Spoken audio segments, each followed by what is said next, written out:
Hello वेंशन and इजहन lover, welcome back to our channel. Thank you guys आपके प्यार और सपोर्ट के लिए। आपका प्यार और सपोर्ट ही बरकरार रखेगा मेरे साथ। तो गाइस अगर आप चैनल पे नए हैं और आपने सब्सक्राइब नहीं किया तो प्लीज सब्सक्राइब कर देना।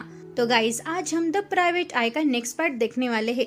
तो लास्ट पार्ट में हमने देखा कि फाइनली ईबो और जैन एक दूसरे से मिल जाते हैं और जैन को पता चलता है कि ईबो उसका बॉडीगार्ड है। तो चलो गाइस इसके आगे क्या होगा आज हम इस पार्ट में जानेंगे। आई होप आपको आज का पार्ट अच्छा लगेगा।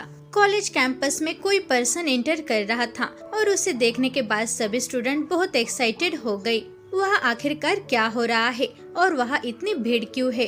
शिव चेंग ने पूछा, जो मेंगजई और युबिन के साथ खड़ा होकर जैन का इंतजार कर रहा था। मैं भी तुम्हारे साथ यहाँ हूँ तो मुझे कैसे पता होगा? मेंगजई ने अपने कंधे उचकाते हुए कहा। उसके बाद शिव चेंग ने उन्हें गेट की ओर इशारा किया और उन दोनों ने शिव चेंग की नजर का पीछा किया और गेट की ओर देखा।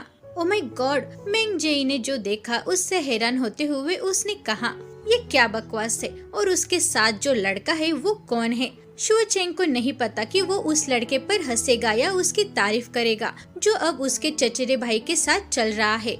ये जैन के अलावा कोई और नहीं था। जो लड़का जैन के साथ चल रहा है उसने अपने एक हाथ में छाता पकड़े हुए था और वो उस छाते को जैन के ऊपर पकड़ रहा था ताकि उसे सनलाइट से प्रोटेक्ट कर सके। और उस लड़के के दूसरे हाथ में किताबों का एक ढेर था और जैन जो अपना हाथ लहराते हुए फ्रीली चल रहा था। जैन के बॉडीगार्ड की फोटो और वीडियो लेते हुए लड़कियां चीखते हुए उनका पीछा कर रही थी। दूसरी ओर युबिन उनको अपने करीब आते हुए देखकर अपनी हंसी को रोक नहीं सका। वाह, ये तो आदमी जैनगे के साथ अपनी मिसरेबल लाइफ जीने के लिए बहुत ही हैंडसम है। युबिन ने अपनी हंसी के साथ कहा। हेलो गाइस, आप सब कैसे हैं? जैन ने अपनी स्माइल के साथ सबको ग्रीट किया। शिव चेंग ने उससे सख्ती से दूसरों से थोड़ा दूर खींचा। जैन, तुम फिर से क्या कर रहे हो? शिव चेंग ने उससे घूरते हुए कहा। जैन जानता था कि उसका चचेरा भाई किस बारे में बात कर रहा था, लेकिन उसने निर्दोष होने का नाटक किया। चेंग, मैं तो कुछ भी नहीं कर रहा हूँ, जैन ने मुस्कुराते हुए कहा। ओ कम ऑन जैन, इसे रोको वरना मैं अंकल को सब कुछ बता दूंगा। शिव चेंग ने जैन को धमकी देते हुए कहा। तुम ऐसा कुछ भी नहीं कर सकते, जैन ने शिव चेंग को घूरते हुए कहा। ठीक है जैन, मैं अंकल को कुछ भी नहीं बताऊंगा, लेकिन मैं तुमसे कहता हूँ किसी दिन तुम्हें कोई ऐसा मिलेगा जो तुम्हें सबक सिखा देगा जिसे तुम कभी नहीं भूलोगे, शिव चेंग ने कहा और उसने जैन को हक्का बक्का छोड़कर वहाँ से तेजी से चला गया। शिव चेंग हमेशा बॉडीगार्ड्स के प्रति जैन की हरकतों के खिलाफ होता था। जैन सभी स्टूपिड जैसे चीजें और उनका मजाक उड़ाने के लिए रात को चुपके से निकल जाएगा और उसने अपने पिछले बॉडीगार्ड्स को हार मानने के लिए मजबूर कर दिया। लेकिन शाओ शू इंग ने अपनी बेटी की तुलना में हार नहीं मानी। उसने भी एक से बढ़कर एक बॉडीगार्ड्स उसके लिए लाता रहा। अरे मेरा बैग और मेरी किताबें मुझे दे दो और मैं जब क्लास में होता हूँ तब आप कहाँ जाएंगे ये आपके ऊपर है, जैन ने ईबो को बताया। ईबो ने इमोशनल लेस चेहरा बनाए रखा जिससे जैन परेशान हो गया। कि तुम कम से कम बात नहीं कर सकते? कि तुम्हारे पास बोलने के लिए मुंह ये जीभ नहीं है? ईबो के जवाब का इंतजार करते हुए जैन ने कहा। जैन जो अपने दोस्तों के साथ वहाँ खड़ा था, जैन की बातें सुनने के बाद ईबो वहाँ से पैर पटकते हुए बाहर जाने ही वाला था, तभी युबिन ने उसे रोक लिया। ईबो गगा, मैं उसे बाद में समझा दूंगा, वो हमेशा ऐसा ही है, लेकिन जैसे आप उसके साथ ज्यादा टाइम रहेंगे तो आपको पता चल जाएगा कि वो कैसा लड़का है। वो सच में बहुत ही हैप्पी और अच्छा लड़का है, युबिन ने ईबो से कहा। युबिन की बात सुनकर ईबो ने बस स्माइल की और अपना सिर हिलाया और ईबो ने उन्हें वहाँ छोड़कर वहाँ से चला गया। बस इतना ही? क्या सच में उसने मुझसे बात नहीं की? मुझे लगता है कि जैन गग्गा सही कह रहा था कि उसके पास जीभ या मुंह नहीं है, युबिन ने हंसते हुए कहा और अपना सिर खुजलाया। वो ईबो की पेट को देख रहा था जो उन लोगों से दूर जा रही थी। ईबो को वहाँ ना देखकर मेंगजई ने युबिन के कंधे पर अपना हाथ रखा। युबिन, वो कहाँ गया? मेंगजई ने अपने भाई से पूछा। आज जई, क्या आप सपना देख रहे हो? वो तो कब का यहाँ से चला गया। युबिन नहीं जानता था कि वो अपनी बहन के रिस्पॉन्स पर हंसे या रोए, क्योंकि ये दिन सच में उसे पागल कर रहा है। सभी क्लासेस होने के बाद लंच टाइम आ गया। जैन तेजी से कैंटीन की ओर चलने लगा क्योंकि उसे बहुत तेज भूख लगी थी। जैन, एक लड़का जहन का नाम पुकारते हुए उसकी ओर दौड़कर आ रहा था। जब वो जहन के सामने आया तो वो हाँफने लगा था। जहन, मैं भी शामिल होना चाहता हूँ, उस लड़के ने अपनी हाँफती हुई आवाज में कहा। ठीक है, आप ज्वाइन कर सकते हैं, जल्दी से यहाँ आओ, जहन ने कहा और उसने अपना हाथ लड़के के कंधे पर रख दिया। आज जीली, आपको पिछला वीकेंड याद है कि मुझे घर कौन ले गया था? क्या ये मेरा नया बॉडीगार्ड था? जहन ने पूछा, क्योंकि वो अपने डैड से इस बारे में पूछना नहीं चाहता। हाँ जहन, मुझे याद है, वो नया बॉडीगार्ड दोपहर के टाइम में घर आया था और वो तुम्हारे पिताजी के साथ बातें करते हुए घर में घूम रहा था, जीली ने कहा। जीली शाओ परिवार के ड्राइवर का बेटा है। जीली जहन का उम्र का ही है और वे दोनों बचपन से दोस्त थे। शाओ शुइंग ने ही उसे स्कूल भेजा था और वो अब जहन के कॉलेज में ही अपनी डिग्री कंप्लीट कर रहा है। जीली, क्या आपको फ्री का खाना नहीं चाहिए? मैंने आपसे ये नहीं पूछा कि घर आने के बाद उसने क्या किया। मैं तो वीकेंड के उस रात के बारे में बात कर रहा था जब मैंने बहुत शराब पी थी, जहन ने जीली को अपने से दूर धकेलते हुए कहा।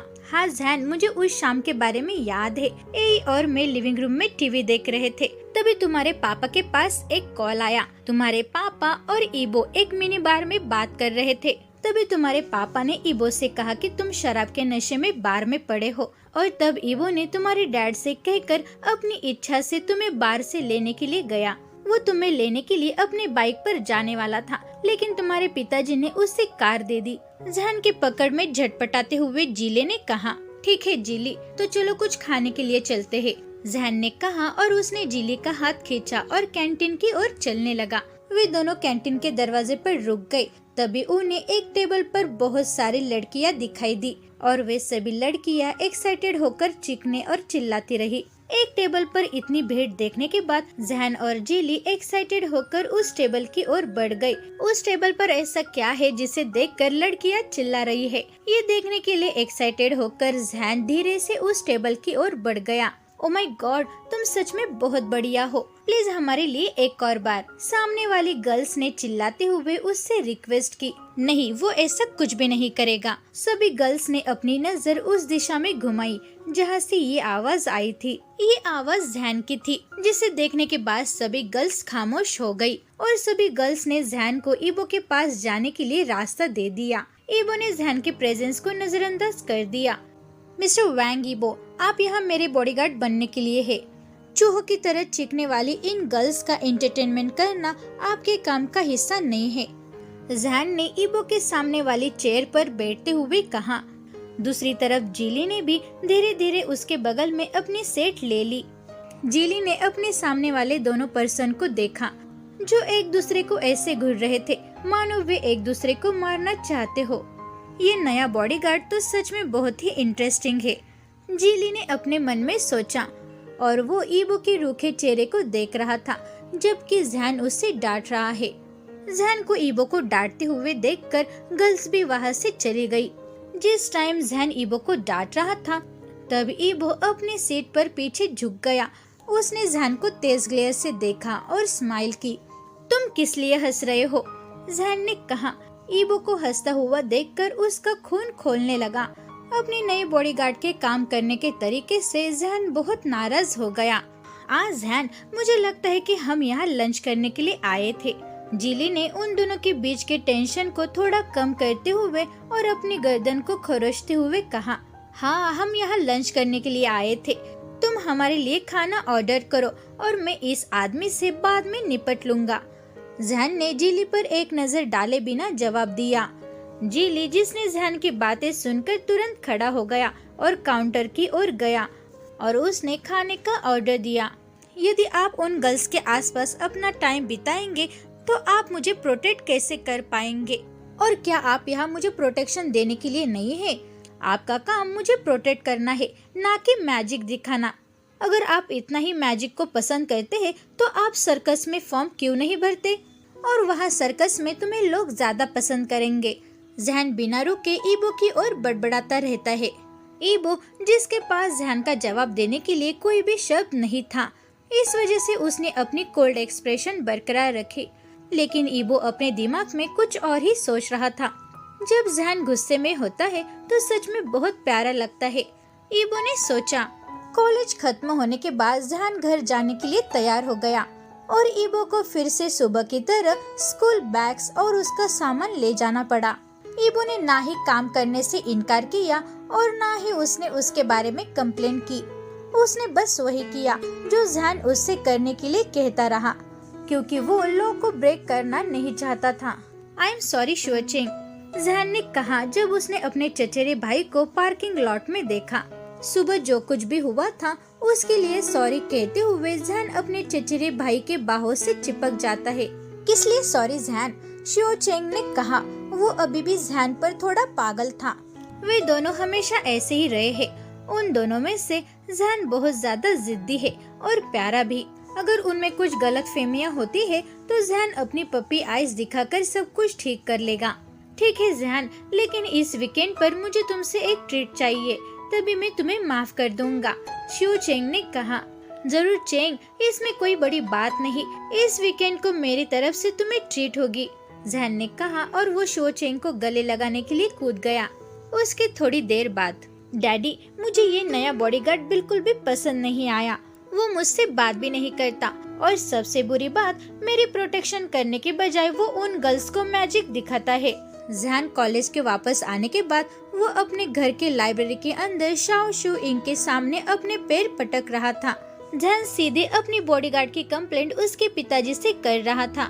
जहान अपने नए बॉडीगार्ड को हटाने के लिए अपने डैड के मन बदलने की कोशिश कर रहा था। सुनो जहान, वो आपके साथ आपकी क्लास में नहीं आ सकता और शायद इसी वजह से वो बोर हो रहा होगा। अपना खुद का एंटरटेनमेंट करते हुए अगर उसने दूसरों का भी एंटरटेनमेंट कर दिया तो इसमें क्या बड़ी बात हुई? जहान के पापा ने उसकी तरफ देखे बिना जवाब दे दिया। डैड प्लीज मेरी बात सुनो, वो बॉडीगार्ड बिल्कुल भी अच्छा नहीं है। जहान अपने पापा के सामने भीख मांगते हुए कुर्सी पर बैठ गया। बस जहान, मेरा डिसीजन फाइनल है। वैंग ईबो तब तक आपका बॉडीगार्ड रहेगा जब तक कि मैं चाहता हूँ कि वो आपका बॉडीगार्ड रहे तब तक। ये मेरा फाइनल डिसीजन है और मैंने तुम्हें अब सब कुछ क्लियर बता दिया है, शाओ शू इंग ने कहा। शाओ शू इंग को पता है कि वो अपने बेटे पर अपने डिसीजन को थोप रहा है, लेकिन वो इसमें कुछ भी नहीं कर सकता क्योंकि उसकी फर्स्ट प्रायोरिटी उसके बेटे को सेफ रखना है। जहान उसका एकलौता बेटा है और कुछ गंदे दिमाग वाले लोगों के कारण वो अपने बेटे को फिर से खतरे में पड़ने नहीं देगा, जो लोग बस उससे पैसे चाहते थे। जब जहान 4 साल का था तब लगभग उसका किडनैप हो गया था, लेकिन किडनैपर का प्लान फेल हो गया और इस वजह से जहान जल्द ही मिल गया। और इस सब की वजह से शाओ शू इंग डरता है। वो अपने बेटे को सेफ रखने के लिए कुछ भी करेगा और शाओ शू इंग को कुछ महीने पहले से ही कम्युनिटी से धमकियां आ रही थी और इसी वजह से वो अपने बेटे को फिर से खतरे में पड़ने नहीं देगा और इस धमकी की वजह से उसके बेटे की जान खतरे में पड़ जाएगी। यही सब सोचकर शाओ शू इंग ने द प्राइवेट आई से कांटेक्ट किया। अच्छा ठीक है पिताजी, जहान ने कहा और वो खड़ा हो गया। अपने पापा से वो कितना नाराज है ये दिखाने के बाद वो लाइब्रेरी से चला गया। शाओ शू इंग ने अपने बेटे के बिहेवियर पर अपना सिर हिलाया। हालांकि उन्हें पता है कि जहान कभी कभी बहुत ही जिद्दी होता है, लेकिन वो कभी कभी उन्हें प्राउड भी फील करवाता है। वो अपने स्टडी में नहीं हर काम में बहुत अच्छा था और उसके पापा इस बात को रिजेक्ट नहीं कर सकते। अपना बेटा हर काम में कितना अच्छा है ये देखने के बाद शाओ शू इंग कभी कभी प्राउड फील करता है। शाओ शू इंग अपने बेटे से बहुत प्यार करता है और वो अपने बेटे के लिए कुछ भी करेगा और अगर बात जहान की सेफ्टी की आती है तो वो जहान की भी नहीं सुनेगा। आई एम सॉरी बेटा, लेकिन तुम्हारी माँ ने सिर्फ तुम्हें ही मेरे लिए छोड़ा है और मैं तुम्हें इस तरह से खोना नहीं चाहता, शाओ शू इंग ने अपने मन में सोचा जब जहान लाइब्रेरी से चला गया था तब।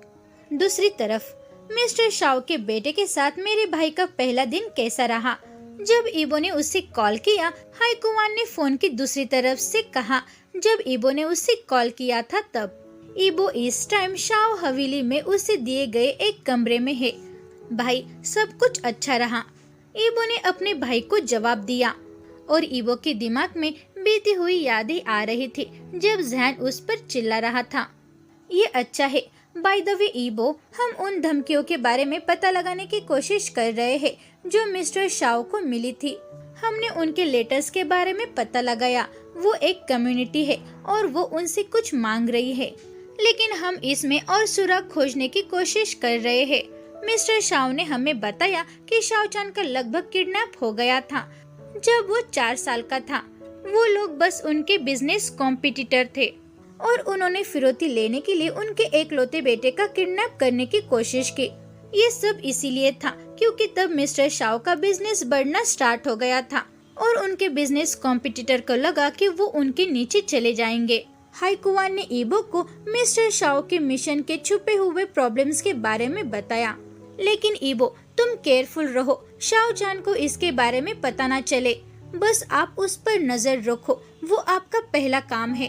और ईबो, मैं आपके सक्सेस के लिए विश करता हूँ और वो कम्युनिटी इस बार डबल एफर्ट्स लगाएगी उनके प्लान को अंजाम देने के लिए और इसी वजह से तुम्हें ज्यादा केयरफुल रहना होगा। हाईकुआन ने अपने भाई को सब कुछ डिटेल में बता दिया। ठीक है भाई, मैं इस सब को नोट कर लूँगा, ईबो ने शॉर्ट में जवाब दिया। ठीक है, हाईकुआन ने कहा और उसने फोन काट दिया क्योंकि पहले से ही बहुत देर हो चुकी थी।